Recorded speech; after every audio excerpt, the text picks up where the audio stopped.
We're going to talk about our project Twitter bot detection using random forest and naive based classifier. So initially what we did is we have used the CSV file which contains all the account information, and we have done is we have used that information to fetch the user related information from Twitter API, and using these two sets of data, we have combined it to create a Twitter features training.json file. So here we have loaded that Twitter features training JSON file, and as you can notice here, we are extracting the relevant columns that are required for creating the data frame. The column headers contains all the list of columns that we are interested in. I'd like to talk about the attributes that are used currently in our classifier, and I'll also later talk about how we have been able to extract only a certain set of attributes which will work well with the data. And later on, Girish will also explain about what are the algorithms that we have used in order to perform the prediction and train the model.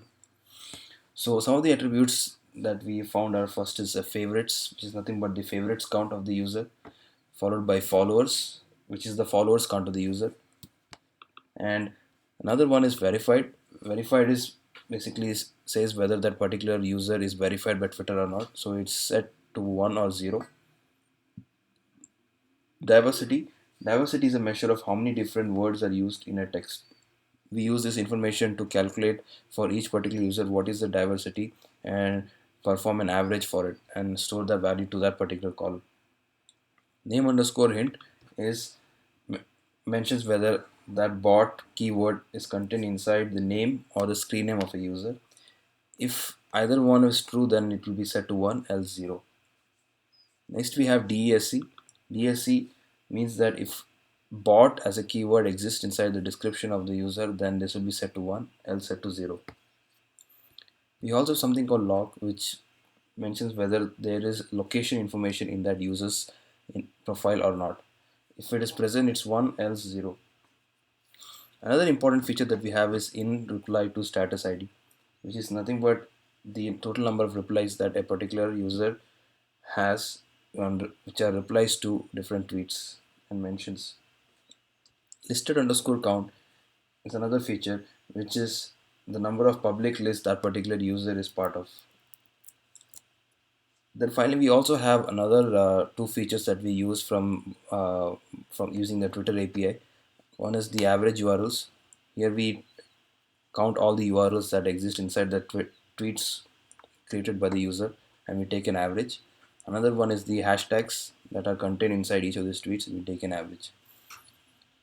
So here this is the function that extracts these particular features that is required. So before doing this, we have to first extract the file. So Girish will talk about how to extract the file and how later on we use those data frames to train our classifier.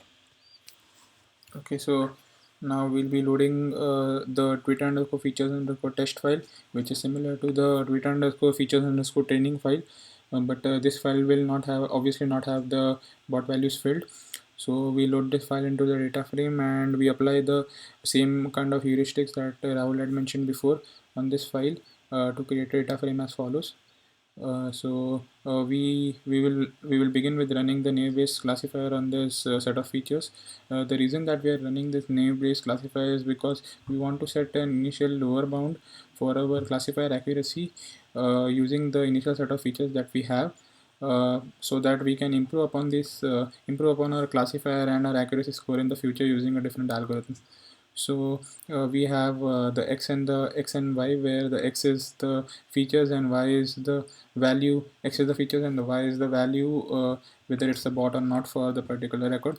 So now what we do is that we run the k-fold cross validation on using 10 splits on our data, and what we do is the result that we get for a true positive rate, false positive rate, and the area under curve is below. So using the new base classifier, the accuracy that we get is around 81%, 80 to 81%. So through this we have kind of initially set a lower bound for our precision or the accuracy that we need for our classifier. So to improve upon this, now we move on to the random using the random forest classifier algorithm, random forest classifier on the data set.